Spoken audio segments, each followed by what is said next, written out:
Sagutan natin to. If the first term of an arithmetic progression is 20 and the 10th term is 83, what is the 6th term? Ito sana yung formulas for the nth term and sum of n terms ng isang arithmetic sequence, pero dahil may calculator tayo, hindi na kailangan ng mga to. So ito nga yung given, 20 yung first term, 83 yung 10th term, and pinapahanap yung 6th term. So sa calculator, ito ang gusto nating computein. Speaking of calculator, input natin ngayon yung data na yan. Punta tayo sa stat mode. Press mode, 3 for stat, and then linear regression tayo sa select 2. Input ngayon yung data. So 1, press the equal button para ma-save yung number na ini-encode.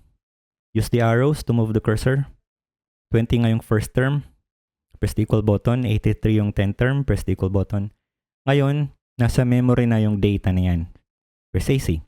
Lahat ng options nandito sa taas ng 1, stat/dist. So para ma-access yan, press shift. And then 5 for regression. And then gusto natin computein yung y value na nagko-correspond sa x value na 6. So select yung y caret na yan. Itabi sa kanya yung 6. Yung sagot ay 55. So ang 6th term ay 55. Now there's another way of doing this. Pwedeng alamin muna natin yung model or computein muna si A and B. So balik tayo sa calculator. Press shift 1 kasi nandito lahat ng options. 5 for regression. Si A ay 1, si B ay 2. So select 1 muna. Press equal button. So si A ay 13. Balik doon, shift 1, 5. Select 2 this time. Press equal button. So A ay 13, B ay 7. So ito nga yung model.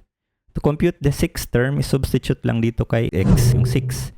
And yung sagot ay ganun pa rin, 55. So yung answer sa problem na to ay letter C.